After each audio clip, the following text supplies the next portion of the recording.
नृसिंहवाडी दत्तधाममध्ये भक्तिमय वातावरणात श्री स्वामी समर्थ पुण्यतिथी साजरी।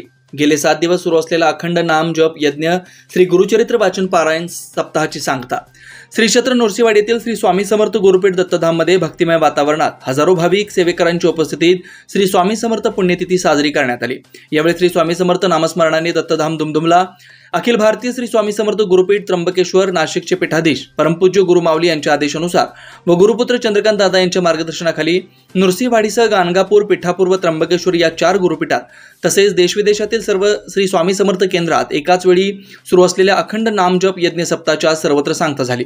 तत्पूर्वी आज 7व्या दिवशी सकाळी 6 ते 8 वाजेपर्यंत श्री गुरुचरित्रातील 44 ते 53 अध्यायापर्यंत सामूहिक वाचन झालं। 8 वाजता भोपाळी आरती झाली।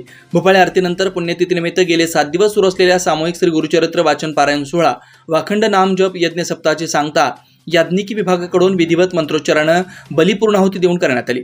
यानंतर यजमानांच्या हस्ते श्री सत्यदत्त पूजन करण्यात आलं।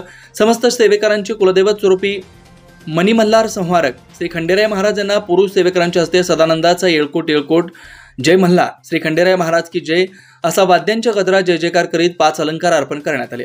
कुलदेवी आई भगवतीला महिला सेवेकरांच्या हस्ते उदयस्तु श्री महाकाली, महालक्ष्मी, महासरस्वती, श्री अंबा माता की जय असा जय जयकार करीत विविध 11 अलंकार अर्पण करण्यात आले।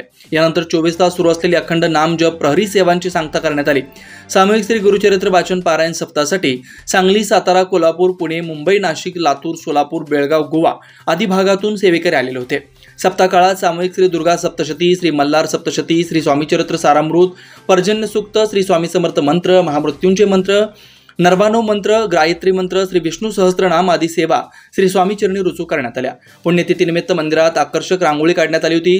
स्वामींची मूर्ती व गाभारा विविध फुलांनी सजवण्यात आला होता। दिवसभर श्री स्वामींचे दर्शन घेण्यासाठी भाविक व सेवेकरांची गर्दी होती। शिवार न्यूजसाठी अनिल जासूद।